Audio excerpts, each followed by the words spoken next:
Hello friends, कैसे हैं आप सब लोग। उम्मीद है कि आप सब बहुत अच्छे होंगे और अच्छे से त्योहार का आनंद ले रहे होंगे। ऐसे ही आनंद तो गोल्ड और सिल्वर भी बहुत ले रहे हैं त्योहार का, जो कि पिछले कुछ दिनों में इनकी चमक और भी ज़्यादा तेज़ हो गई है। अगर हम स्पेसिफिकली सिल्वर की बात करें तो कुछ ही महीनों में ये ऑलमोस्ट डबल हो गई है। तो सिल्वर में भी बहुत से लोगों ने इन्वेस्ट किया होगा फिजिकल में। उम्मीद है कि उन सबको बहुत अच्छा प्रॉफिट भी हुआ होगा।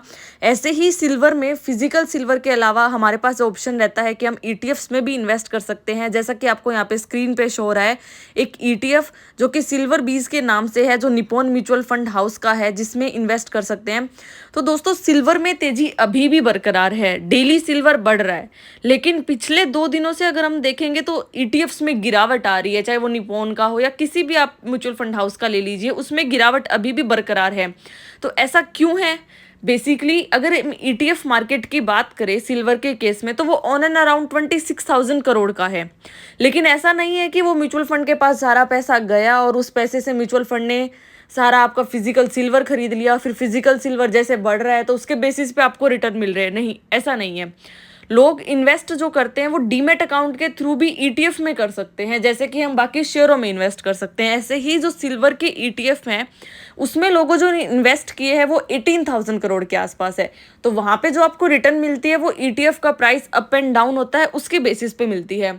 बाकी का बचा जो 8,000 करोड़ है वो म्यूचुअल फंड के पास है। वो म्यूचुअल फंड उसका क्या कर रहा है? बेसिकली उस म्यूचुअल फंड के पास भी दो ऑप्शन है। वो म्यूचुअल फंड क्या कर सकता है, या तो एक फंड ऑफ फंड परचेज कर सकता है सिल्वर के ईटीएफ का, या फिर वो पैसे कहाँ लगा सकता है, डायरेक्टली फिजिकल सिल्वर खरीद सकता है। तो ऑल ओवर अगर हम पूरी टोटल मार्केट में देखें तो फिजिकल सिल्वर की क्वांटिटी कम हुई, इंस्टेड ऑफ दैट कि ईटीएफ्स में ज़्यादा इन्वेस्टमेंट हुई डीमेट अकाउंट के थ्रू।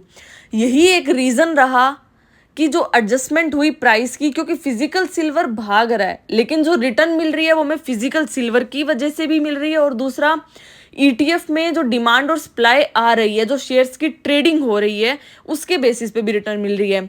तो कुछ दिनों पहले ही म्यूचुअल फंड हाउसेज ने क्या किया था, अपना जो लमसम और एसआईपी है सिल्वर के ईटीएफ्स में उसको बंद कर दिया था कि हम और सिल्वर के लिए एसआईपी या लमसम नहीं लेंगे।